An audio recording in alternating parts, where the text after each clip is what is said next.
Hello, you're welcome to BTA. My guest this morning is Amoah Forson, the local content manager of Tullow Oil Ghana.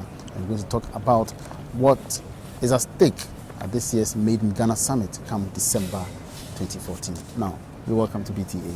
Thank you very much for having me. Okay. Now, what do you have to say about the Made in Ghana Summit? How relevant is it in Ghana? I think it's a good opportunity. There's a lot around oil and gas in Ghana today, and probably what it's going to do is to help people clarify a bit more around the opportunities and also the challenges or the realities around the oil and gas industry. And then it also helps to outline how companies can support the government in attracting foreign direct investment, capacity development, capability development of these people. So I think it's really a good of opportunities for companies and also for our major stakeholders in government to help us here. Now, you would agree with me that the sustainability of the oil and gas industry to a large extent depends on a local content law, a vibrant local content law. What do you think about the local content law in Ghana? I think for a company like Tullow, we have voluntarily been doing local content well before the law. I think probably in the last 4 years we've been doing it voluntarily.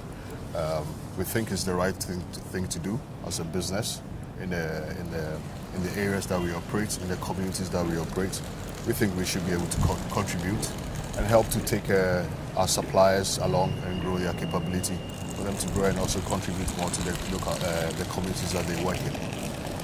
The law in itself it's been passed, and we continue to work with the regulator as to how best we can implement it. Now in Ghana, many people have confused local content and perhaps local development. They believe that some development activities that has to be done by government should be borne by the international oil companies, and specifically in your situation, Tullow. Where is the clarification? What is local content responsibility of IOC and then government? I think so. There are a couple of things like a company like Tullow would do. We look around our local content around developing of the supplier base through our supply chain. We look at the people development, and we also look at our corporate social responsibilities in terms of our socio-economic contributions in the areas that we work. On the issue of infrastructure development, I think that's part of our capital investments that we'll make will help. But we always need to bear in mind that one company cannot do everything. So we continue to work with the government stakeholders and how best we can work with them in what they do and support. And also the government also has its own responsibilities around providing infrastructure. But as much as possible, we do what is right for the communities that we work with in terms of social infrastructure investments. So we do a lot around that. The taxes that we pay will also go to contribute in terms of investments that will support government programs. Now there's an institution called the Enterprise Development Center in Takoradi. How committed is Tullow to such an institution to build human capacity or SMEs? Yeah, so I think that's a good thing. It's a perfect fit for our local content program. In terms of, if you look at the oil and gas industry, I mean, we never even thought we were going to find oil. So what you do see is that we don't have the capability today, and it requires a lot of investment. Most Ghanaian companies are really small. So the whole thing is around helping them to grow and be able to participate in the value chain of the oil and gas companies. We are committed to it, which is Tullow and his Jubilee partners. We invest about $5 million in this program. We provide opportunities for the SMEs to understand what sourcing activities are going to take place. And we work closely with the enterprise on a day-to-day basis. I think it's really good if we could have a couple of them more to help, not only in oil and gas, also across other industries, to help grow SMEs. Now, as part of the topics that you're going to discuss, you're going to look at building human capacity and economic opportunity. How does it link up, human capacity and economic opportunities? Well, for you to benefit from the oil and gas revenues or the opportunities that will come with oil and gas investments in the country, you need to be ready to take advantage of that opportunity. It's a very technical industry, so people should be ready to do that. So we continue to invest in capability development. If you see our investments again with our partners in Jubilee Technical Training Center, which is the JTTC in Takoradi, which is really looking at how do you provide technical expertise, hands-on technical expertise that people can actually go into the FPSO and do some work. So that's really hands-on. So that's our contribution. We do circa $5 to $6 million investment in that one with our partners.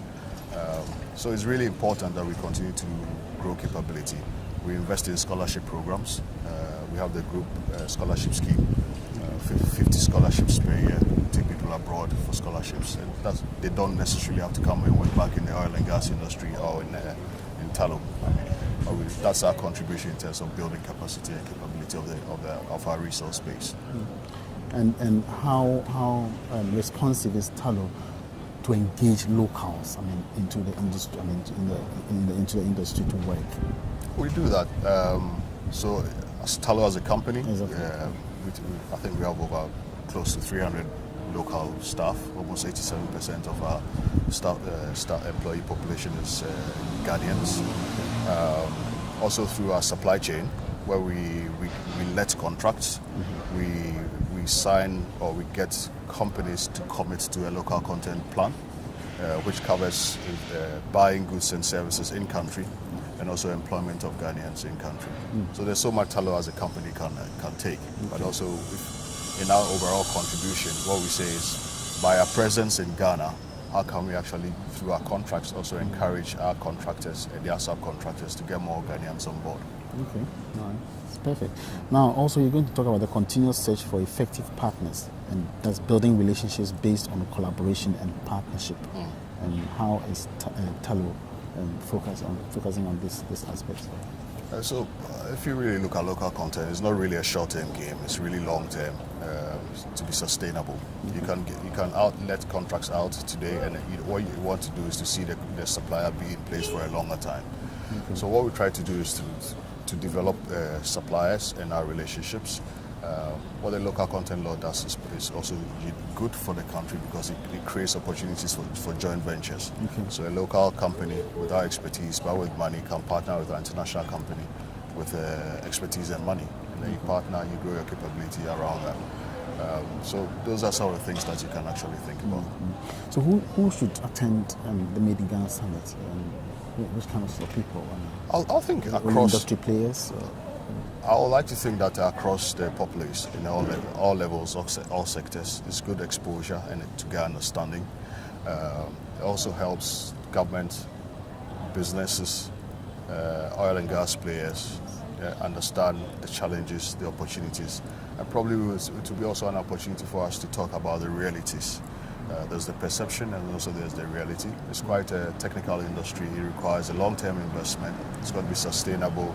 A lot of it's expensive to run, and it would be good to do that, and also probably outline more around the local content law and its implications and what opportunities it creates for people in Ghana.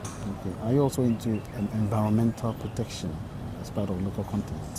Oh, that was part of our EPA EPA programs and EHS programs, not necessarily local content. I think our local content parts around communities will be our corporate social responsibilities, our socio-economic responsibilities, where we invest capital in infrastructure.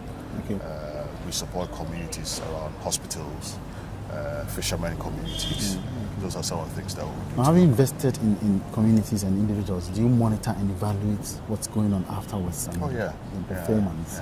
It's not just putting up a building and walking away. It's also supporting them through. So there are multiple programs that we will look at. Some will be probably just investments. Some will be how you help the community to shape something and grow with it. So there are multiple things that we do around our corporate social responsibility activities. Okay, and how do you liaise with the other partners of the Jubilee field? There are several forums that we use to engage. There's the technical part. There's also financial discussions, etc. But we actually have quarterly sessions that we meet. And we as an operator on their behalf, these things that we do, we also share our experiences with them and make sure that we're all aligned as we go forward. But it's not like you have a common local content agenda. I mean, each individual goes separate on this local content. So it depends on how. So if you look at Talo Ghana and its partners, we are the operator of that company. Exactly. So the things that we do, it's all for everybody. So everybody in that partnership, and then all those partners can also go alone and do their own as individual companies on what they do. Thank you very much. You're welcome.